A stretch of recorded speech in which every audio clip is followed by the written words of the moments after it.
Hello students, today I am taking chapter 3, Discovering Truth, the Saga Continues by A.R. Williams. So I have divided this chapter into two parts because it is quite lengthy chapter. I am giving you the details about the chapter. Discovering Truth. The saga continues. Saga means this story, long story of heroic deeds.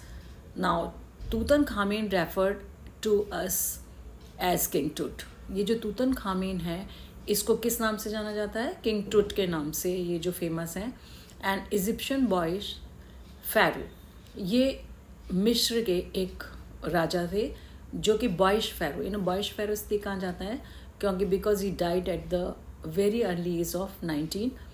और ये जो when he was only 9 years old he became the king, a ruler in ancient Egypt. Egypt में जो पुराने समय में राजा को, king को किस नाम से जाना जाता था? Pharaoh. Original name was Tutankhaten. इनका जो वास्तविक नाम था वो क्या था? Tutankhaten. He changed his name to Tutankhamun. और उन्होंने अपने इस नाम को परिवर्तित कर दिया और उन्होंने इस तूतनखातेन नाम को उन्होंने चेंज कर दिया तूतनखामुन. Living image of आमुन. इसका मतलब है कि एक मेजर गॉड, ये अपने आप को क्या मानते थे? गॉड मानते थे. और ये अपने आप को लिविंग इमेज मानते थे, जीवित इमेज मानते थे. किसकी? आमुन की. Amun means a major god. तो ये अपने आप को भगवान मानते थे. Last heir of very powerful wealthy and royal family. ये जो किंग टूट थे ये अंतिम उत्तराधिकारी थे. लास्ट मीन्स अंतिम उत्तराधिकारी थे एक बहुत ही पावरफुल शासकों की जो पूरी डेस्टिनी थी, पूरा जो वेल्दी एंड रॉयल फैमिली, ये एक बहुत ही रिच और शाही परिवार से इनका संबंध था. He was ascended to the throne at the age of 9. और 9 साल की उम्र में, 9 साल की उम्र में इनको क्या किया गया था? सिंहासन पर बिठा दिया गया था. मतलब he was declared king. Ruled about 9 years. और इन्होंने लगभग 9 साल तक शासन किया. Died eight 19 years. और इनकी जो मृत्यु थी वो 19 साल में हो गई थी. His body has to go under repeated scrutiny through computed tomography. कहते हैं इनकी जो बॉडी थी उसके बहुत बार जो उसको ताबूत में से निकाल के उसके जो रिपीटेड स्क्रूटनी की गई, बार बार जो उसके बारे में जो अध्ययन किया गया, जांच की गई थ्रू कंप्यूटेड टोमोग्राफी. कंप्यूटर के माध्यम से, टोमोग्राफी एक तरीका है जिसके माध्यम से फ़ोटोज़ लेकर के उनको स्लाइसिस में अलग अलग फ़ोटोज़ को लेकर इकट्ठा किया जाता है सेक्शंस में और फिर उनको एक पूरी बॉडी के रूप में दिखाया जाता है. His death is still mystery. And और उनकी जो डेथ है वो अभी भी एक रहस्य बना हुआ है with eerie details among the people of modern world. Modern world में अभी भी, आधुनिक संसार में जो इनकी जो मिस्ट्री है मृत्यु की, वो भी अभी भी एक कन्फ्यूज़न है. That is not still clear. So let's start with the chapter. We are just going to details about the king Tut's dead body, mummies. He was just a teenager when he died. अब king Tut जो थे वो एक teenager थे. Teenager means 13 to 19. तो he died at the age of 19. So वो क्या थे? एक टीनेजर थे, युवा थे वैन ही डाइड, जब उनकी मृत्यु हुई थी. The last heir of powerful family. वो अंतिम उत्तराधिकारी थे इस पावरफुल शक्तिशाली परिवार के. दैट हैड रूल्ड इजिप्ट, जिसने इजिप्ट के ऊपर शासन किया था. And its empire for centuries. और इनका शासन, साम्राज्य जो रहा था, कई शताब्दियों तक चला था इनका. And he was laid to rest laden with gold and eventually forgotten. और उनकी मृत्यु के बाद उनको दफना दिया गया कवर्ड विद गोल्ड. और उनको क्या किया गया? उनकी जो मम्मी थी, जो डेड बॉडी थी, उसको गोल्ड के साथ कवर कर दिया गया. बहुत ज़्यादा गोल्ड के कॉफिन में उसके लगा कर किया गया एंड सॉलिड गोल्ड से. And eventually means at last forgotten. उसके बाद लोग इसको भूल गए थे. Since the discovery of his Tom 1922. अब इनकी इस टॉम की, इस मकबरे की जो एक बार फिर खोज हुई 1922 में. The modern world has speculated. जो आधुनिक संसार था उनका विश्वास था, उनकी ये थॉट थी. Speculated means thought about what happen to him, के उनके साथ क्या हुआ था. With murder being the most extreme possibility now.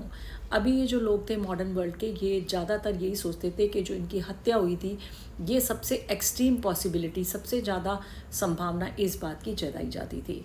Now living his Tom for the first time in almost 80 years. 80 years तक वो दफन रहे वहीं पर अपने टॉम में, लेकिन उसके बाद लगभग 80 साल बाद उनको वहाँ से निकाला गया. टूट has undergone A CT scan, और जो टूट की बॉडी थी उसका CT स्कैन किया गया. And that offers new clues, जो हमको एक नए क्लूज देती है about his life and death, उनके जीवन और मृत्यु के बारे में. And provides precise data for an accurate forensic reconstruction of the boy's pharaoh. Boy's pharaoh के बारे में जो भी साइंटिफिक टेस्ट होते हैं, जो फॉरेंसिक टेस्ट, उनके बारे में एक्यूरेट डाटा प्राप्त करने के लिए ये सब किया गया. An angry wind stirred up ghostly dust devils as King Tut was taken from his resting place in the ancient Egyptian cemetery, known as the Valley of the Kings. Angry wind stirred, कहते हैं जैसे उनकी body को उस मकबरे में से निकाला गया, ताबूत को, जो बहुत तेज़ हवाएं, स्टेड मीन्स मूव्ड, बहुत तेज़ हवाएं चलने लगी. Ghostly dust devils as king Tut was taken, जैसे किंग टूट की बॉडी को वहाँ से निकाला गया, उसके बाद वहाँ पर कैसे धूल के बड़े बड़े गुबार उठने लगे आकाश में. His resting place in ancient Egypt, जहाँ पर उनको दफनाया गया था, उस रेस्टिंग प्लेस से उनको निकाला गया एंशियंट इजिप्ट सिमेट्री, जो वहाँ पर इजिप्शियन की जो ग्रेवयार्ड है, कब्रिस्तान है, वहाँ से उनको निकाला गया. Known as the Valley of the Kings, उस जगह को जहाँ ये कब्रिस्तान है उसको किस नाम से जाना जाता है? राजाओं की घाटी. वहाँ पर सारे जो फेमस किंग्स थे उनको दफनाया गया था. Dark bellied clouds had scudded across the desert sky all day and now were veiling the stars in cascade grey. अभी डार्क बैलीज क्लाउड, बड़े बड़े जो आकार के जो बादल थे, had scudded across the desert, वो सारे मूव्ड क्विकली, वो तेज़ी से पूरे आकाश में चारों तरफ फैल गए धूल के बादल. And the desert sky all day, ये जो स्काई था ये धूल से भर गया. एंड नाउ वर वेलिंग, अब पूरी तरह से कवर हो गया था किससे? The stars in cascade grey, जो स्टार्स थे वो भी धूल के गुबार से, भूरे रंग के धूल के गुबार से वो क्या हो गए थे? ढक चुके थे. इट वॉज 6 PM ऑन 5 जनवरी 2005. ये कब की बात है? 2005 में, और 5 जनवरी को शाम को 6 बजे की बात है. The world's most famous mummy, जो संसार की सबसे प्रसिद्ध एक जो ममी थी, glided head first into CT scan. Glided head first into CT scan, पहली बार इनका जो हेड था उसका CT स्कैन दिखाई दिया. ए मशीन फॉर टेकिंग एक्सरेज, एक मशीन होती है जिससे कि हम एक्सरे करते हैं. ब्रॉट हेयर, उसको यहाँ लाया गया टू प्रॉब, एग्जामिनेशन के लिए, निरीक्षण के. द लिंगरिंग मेडिकल मिस्ट्रीज, जो अभी तक of the little understood young ruler, अभी तक जो ये जो किंग टूट थे इनकी मौत के बाद, लिंगरिंग मेडिकल मिस्ट्रीज, अभी भी कई सारी चिकित्सक जो मिस्ट्रीज थी, रहस्य थे, वो अभी भी क्या रहे थे? चल रहे थे. अभी उनके बारे में क्लियर पता नहीं था, इसलिए इसको CT स्कैन मशीन को यहाँ लाया गया of this little understood young ruler. ये जो एक छोटी उम्र के जो यंग रूलर जिनकी डेथ हो गई थी उनको समझने के लिए, who died more than 3300 years ago, जो यहाँ पर कब मर चुके थे? लगभग 3300 वर्ष पहले. All afternoon, the usual line of tourists from around the world had descended into the cramped, rock-cut tomb some 26 feet underground to pay their respects. All afternoon, पूरी दोपहर के बाद, the usual line of tourists, जैसे प्राय रहती थी, almost उसी तरीके से बड़ी पंक्तिबद्ध जो टूरिस्ट थे वो आ रहे थे फ्रॉम अराउंड द वर्ल्ड, पूरे संसार से, अलग अलग जगहों से. जब पता चला कि किंग टूट का ताबूत निकाला जा रहा है, had descended into the crammed rock का टॉम सम 26 फीट अंडरग्राउंड, और जो ये नीचे है ना, वर्ड हैड डिसेंडेड, ये जो संसार के लोग जो थे आए थे देखने के लिए, भीड़ की भीड़ उतर गई उधर देखने के लिए. रॉक कट टॉम, जो एक टॉम जो था, मकबरा था जिसको रॉक कट करके बनाया गया था, सम 26 फीट अंडरग्राउंड, जो क्या थे? 26 फीट लगभग ज़मीन के अंदर था. टू पे देयर रेस्पेक्ट, वो लोग यहाँ पर आ गए, ये सब लोग अपना रेस्पेक्ट देने के लिए किंग टूट को. They gazed at the murals on the walls and the burial chamber and peered at Tut's gilded face. अब उन्होंने क्या देखा? ऑन द वॉल्स जो दे गेस्ड, उन्होंने स्टेयर, वो लोग घूर रहे थे किसको? मॉरल्स मीन्स अ पेंटिंग, जो भी पेंटिंग लगी थी, भित्ति चित्र लगे थे दीवारों पर, ऑफ द बरियल चैम्बर, जहाँ पर उनको दफनाया गया था. Chamber means room. And peered means झांकना, एट टुट्स गिल्डेड फेस, जो कवर किया गया था गोल्ड से, उस चेहरे को वो उस किसमें, उस दफनाई गई जगह में झांक करके देख रहे थे. द मोस्ट स्ट्राइकिंग फीचर, सबसे ज़्यादा जो अट्रैक्ट करने वाला जो गुण था वो जो था मेन ऑफ हिज मम्मी, उसकी मम्मी का शेप्ड आउटर कॉफिन स्लिट, जो उसकी जो मम्मी थी जिसमें उसको दफनाया गया था, जिस कपड़े में उनको लपेटा गया था और रेजिन्स लगाया गया था उसके ऊपर, शेप्ड आउटर कॉफिन लिड, वो कैसे लग रहा था? बाहर जैसे कॉफिन का ढक्कन हो. Some visitors read from guide books in a whisper, कुछ जो विजिटर्स थे वहाँ जो आए थे, they had already read about it, details about the king Tut, वो पहले ही किंग टूट के बारे में जो डिटेल्स पढ़ के आए थे गाइड बुक से. इन विस्पर, वो they were talking in low voice with others, वो दूसरे लोगों को धीरे धीरे बता रहे थे. अदर्स स्टूड साइलेंटली, और जिनको कुछ नहीं पता था वो चुपचाप खड़े थे. Perhaps, possibly pondering, thinking deeply, वो किसी गहरे सोच में डूबे हुए थे. Tut's untimely death in his late teens, उनको ये हैरानी हो रही थी कि क्या कारण रहा कि जो किंग टुट थे अल्टीमेटली अनटाइमली डेथ, उनकी ये जो अनटाइमली मीन्स बिना समय की जो मृत्यु हो गई थी, कम एज पे जिनकी मृत्यु हो गई थी. इन हिज लेट टीन्स, उनके लेट टीन्स में, मतलब जैसे 19 में उनकी डेथ हुई थी. On wondering with a shiver if the pharaoh's curse, और उनको ये हैरान थे, they were surprised and frighten, और शिवर उन, और वो डर से कांप रहे थे. इफ द फैरोज कर्स, कि कहीं किसी फैरो, ये फैरोज का कर्स तो नहीं था.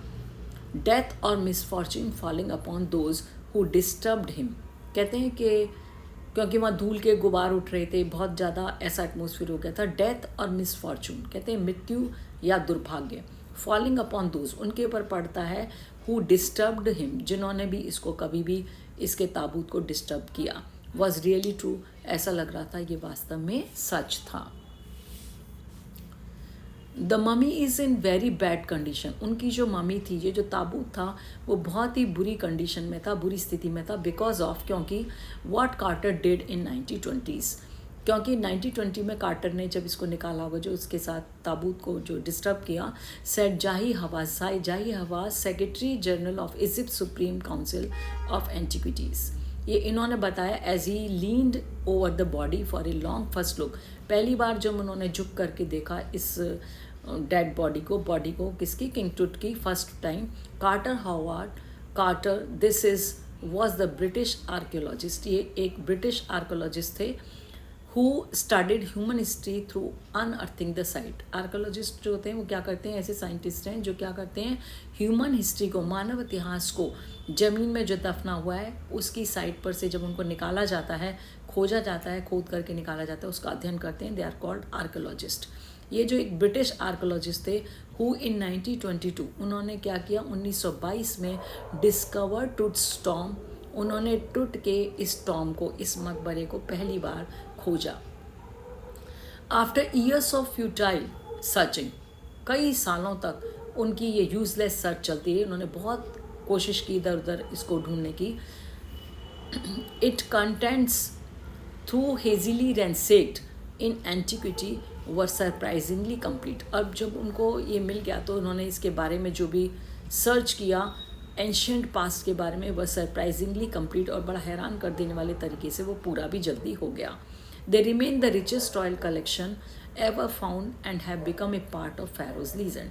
ये जो अभी डिस्कवरी की गई थी, इसके बारे में जो भी कुछ बताया गया, they remain the richest royal collection. ये अभी तक जो इस रॉयल जो किंग टूट थे उनके बारे में सबसे अच्छी जानकारी थी, एवर फाउंड, जो अब तक प्राप्त की थी, and have become part of Pharaoh's legend. अब ये एक हिस्सा बन गई किसकी? फैरो की पौराणिक कथा का. Stunning artefacts, objects made by human beings, one cultural और हिस्टोरिकल इंटरेस्ट इन गोल्ड. अभी सबसे ज़्यादा तो किसके बारे में लोग हैरान हो रहे थे कि जो भी सांस्कृतिक और ऐतिहासिक चीज़ें थी जो इनके साथ फेरोज के साथ रखी गई थी गोल्ड की, उसके बारे में लोग हैरान थे. Their eternal brilliance meant to guarantee resurrections caused a sensation at the time of the discovery.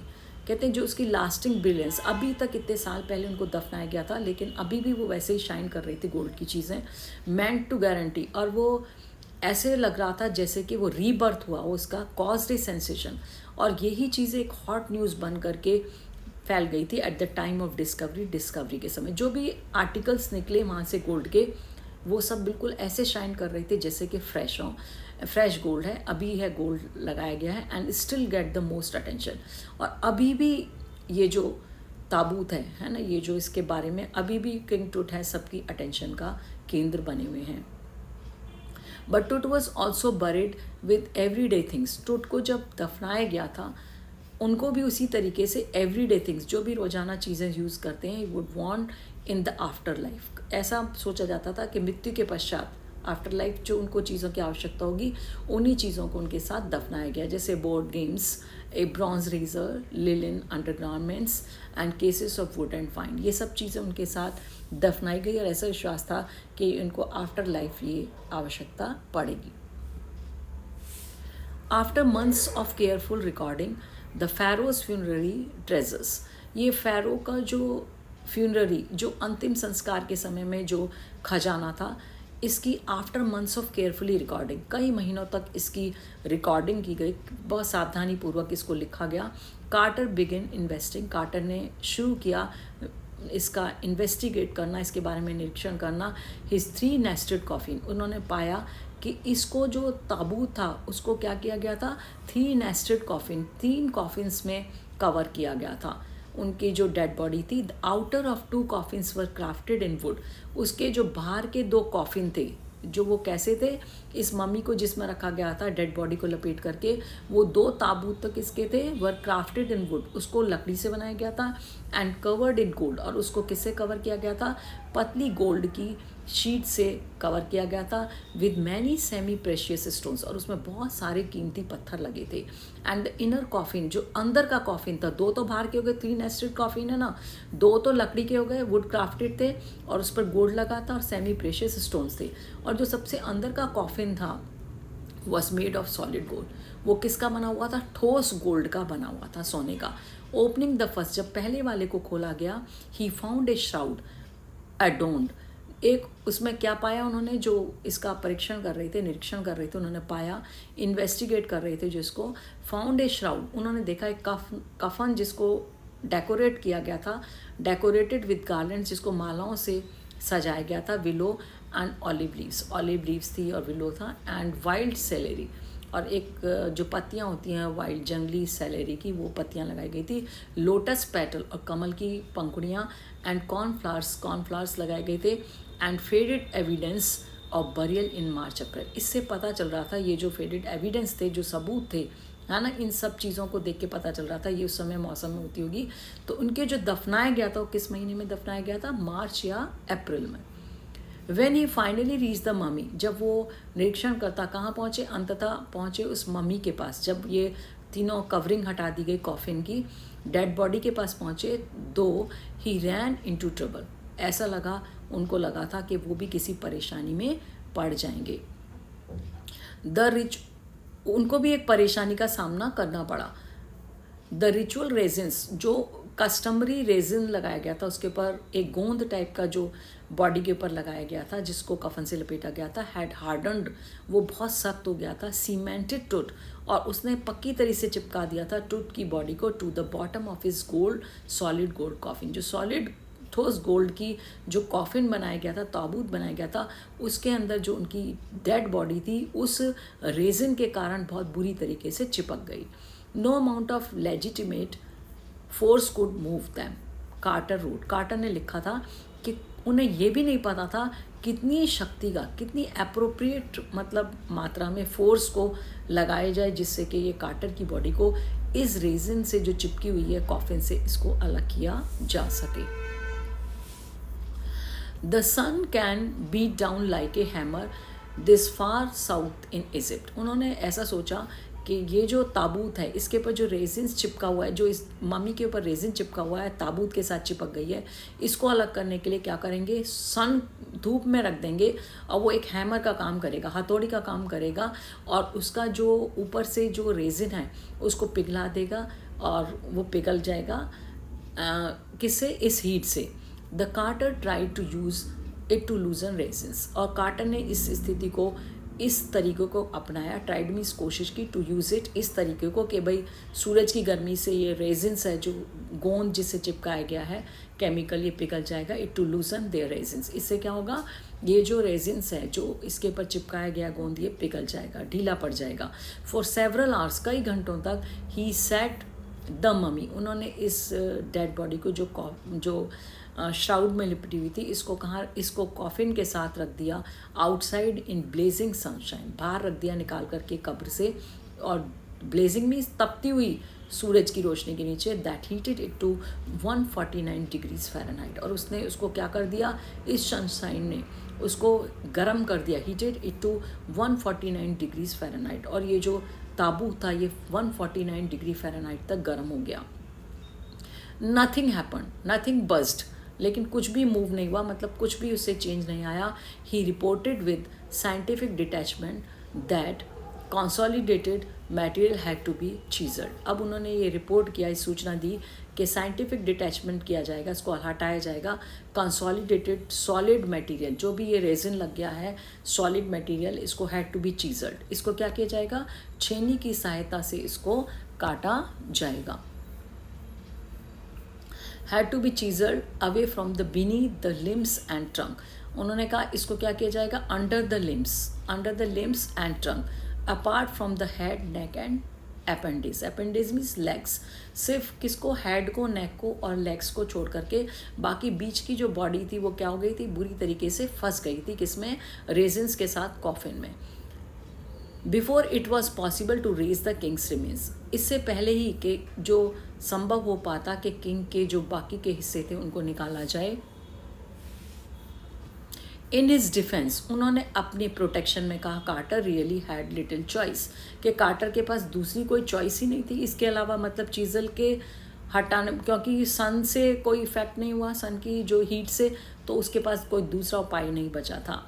If he had not cut the mummy free, यदि उसने उस ममी को उस जो गोल्ड कॉफिन था, सॉलिड गोल्ड कॉफिन, उससे यदि अलग नहीं किया होता, thieves most certainly would have circumvented the guards and ripped it apart to remove the gold. और हो सकता है कि क्या होता कि जो थीव्स थे, चोर लोग थे, निश्चित रूप से उन्होंने क्या किया होता, प्रिवेंटेड द गार्ड्स को जो उनको रोक दिया होता, ripped, cut it open and separated, और उन्होंने किसी भी प्रकार से इस गोल्ड को, जो सॉलिड गोल्ड था, इसको हटा लिया होता। इसलिए उनके लिए आवश्यक हो गया था कि इसको ऐसे ना छोड़ा जाए।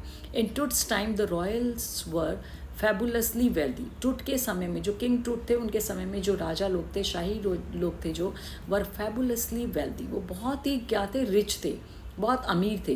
एंड दे थॉट, और उनका ये विश्वास था और होप, और उन्हें ये उम्मीद की थी कि that they could take their riches, वो कि अपनी जितना भी धन दौलत है उसको अपने साथ ले जा सकते हैं विद देम, ऐसा उनका मानना था। For his journey to the great beyond, इस संसार से अलग जाने के लिए जो उनकी यात्रा थी, किंग टूट वॉज लेविश्ड, किंग टूट को क्या किया गया, शॉवर्ड विद ग्लिटरिंग गुड्स, उनके ऊपर बरसात कर दी गई सोने की, मतलब जो भी सामान वहाँ रखा गया, बहुत सारा सामान रखा गया, क्योंकि बहुत रिच थे वो लोग, बहुत वेल्दी थे, उन्होंने जितना भी सामान था वो गोल्ड का बहुत सारा सामान जो चमकता हुआ शाइनिंग गुड्स थे, थिंग्स थी, वो उनके सामने रख दिया, उनके साथ उनके कब्र में रख दिया। प्रेशियस कॉलर्स, जो उनके ऊपर क्या लगी हुई थी, बहुत कीमती कॉलर्स लगी हुई थी, एंड इनलेड नेकलेस, और उनके ऊपर बहुत सारे नेकलेस थे, एंड ब्रेसलेट्स, और बहुत सारे ब्रेसलेट्स थे जो हाथों में पहने हुए थे, रिंग्स, बहुत सारे उनके क्या थे, अंगूठियाँ थी, एमुलेट्स, ए सैरेमोनियल एप्रन, और उनके साथ में उनके जो सैरेमोनियल एप्रन थे, रिचुअल क्लॉथ थे, जो कॉस्टली जो उनके गाउन्स होते हैं जो शाही, उनको भी रखा गया था। शीड्स covering of his fingers and toes, उनके फिंगर्स और टोज को भी कवर किया गया था, किससे, गोल्ड से। And now iconic symbol inner coffin and mask, और ये बता रहे थे कि ये एक तरीके का प्रतीक थे अंदर के कॉफिन का, और उसको कवर किया गया था ऑल प्योर गोल्ड। वो सारी की सारी चीज़ें किससे बनी हुई थी? प्योर गोल्ड से। To separate Tut from his adornments, Carter's man removed the mummy's head and served nearly every major joint. अब क्या किया कार्टर को, क्योंकि रेजिन इतना लगा हुआ था टुट की बॉडी में और उसके कॉफिन के साथ, टू सेपरेट टुट, अब टुट को उससे अलग करना था, उसकी बॉडी की स्टडी करनी थी, मेडिकल जो उसकी स्टडी टेक्निक से, डिफरेंट टेक्निक से जो स्टडी करनी थी, उसकी जो मिस्ट्री थी डेथ की, टू सेपरेट टुट को सेपरेट करने के लिए फ्रॉम हिज एडॉर्नमेंट्स, जो भी उनके ऊपर डेकोरेट चीज़ें लगाई गई थी। कार्टर्स मैन, एडॉर्नमेंट्स जो भी उसके ऊपर लगा हुआ था, कार्टर्स मैन रिमूव, कार्टर के लोगों ने हटाया द ममीज हेड। सबसे पहले किसको हटाया? उस मम्मी के डेड बॉडी जो थी उसके हेड को, and severed cut off nearly every major joint, और सीवर्ड उन्होंने काट दिया किसको? नियरली एवरी जॉइंट, उनके जो मेजर जॉइंट्स थे, जो भी शरीर के जो जॉइंट्स थे, बड़े बड़े हिस्से थे, उनको उन्होंने काट दिया चीज़ल से। वंस दे हैड फिनिश, जब वो ये अपना काम ख़त्म कर चुके थे, दे रीअसेंबल्ड, अब उन्होंने इस बॉडी पार्ट्स को जो अलग अलग कर लिए थे उनको फिर से जोड़ा। The remains of the layer of sand, अब जो उन्होंने क्या किया, सारी चीज़ें जो भी रिमेन्स थे, जो भी बॉडी पार्ट्स थे, जॉइंट्स थे, उनको क्या किया? लेयर ऑफ सैंड, एक किस पर बिछा दिया? रेत की लेयर पर, तह पर। इन द वुडन बॉक्स, जो किस पर बिछाई गई थी? एक लकड़ी के बॉक्स में रेत की तह लगाई गई थी, उस पर इन बॉडी पार्ट्स को रखा गया। विद पैडिंग दैट, और उसके ऊपर उनको रख दिया गया, दैट कंसील्ड द डैमेज, इससे क्या हो, जो भी हाइड छिपाना था, कंसील्ड मीन्स छिपाना, उन्होंने छिपाया किससे? जो भी डैमेज हो गया था उस बॉडी को, कि पता ना चले कि इसके जॉइंट्स टूटे हुए हैं, उन्होंने उसको रेत के पर बिल्कुल एक सीधे मनुष्य की तरह उन बॉडी पार्ट्स को लिटा दिया। द बेड वर टुट नाउ रेस्ट, और अब टुट उस बेड पर पड़े थे जिस पर वो रेस्ट कर रहे थे। Archaeology has changed substantially and intervening decades, कहते हैं जो आर्कियोलॉजी है, who studies the old things, जो इनका अध्ययन करते हैं, हैज़ चेंज, उसमें भी काफ़ी परिवर्तन आ चुका है।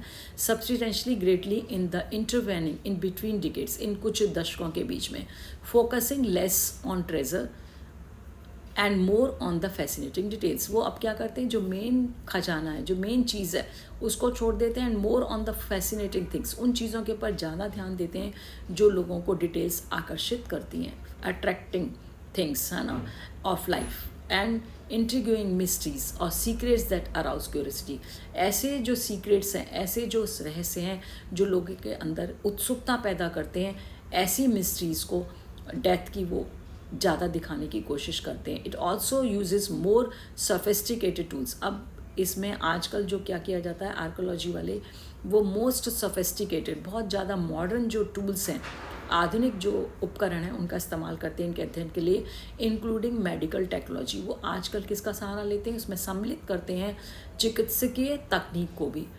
In 1968, more than 40 years after Carter's discovery, कार्टर ने जो डिस्कवरी की थी उसके 40 साल बाद एन एनाटॉमी प्रोफेसर, जो एनाटॉमी के जो प्रोफेसर हैं, उन्होंने कहा एक्सरे द ममी, उन्होंने एक्सरेड द ममी, उन्होंने उस ममी का डेड बॉडी का एक्सरे किया, and revealed means opened A startling fact, एक चौंका देने वाला तथ्य हमारे सामने रखा। Beneath the resin the cakes his chest, जो रेजिन था, बीनीथ मीन्स अंडर, उस रेजिन के अंदर जो गोंद लगा हुआ था, जो एक लार जैसा, तार जैसा पदार्थ लगाया गया था जो चिपकाने के लिए डेड बॉडी को, दैट केक्स हिज चेस्ट, उसने उनकी चेस्ट के ऊपर जम गया, वो एक बहुत बुरी तरीके से, वो जो तरल पदार्थ था वो गाढ़ा होकर चिपक गया, सीमेंटेड हो गया। His breast bone and front ribs are missing, जब उसको खोला गया तो पाया गया उनकी जो ब्रेस्ट बोन थी और उनके फ्रंट के जो रिब्स थे, पसलियाँ थी, वो गायब थी उसमें से, अंदर से। So we will continue the next part.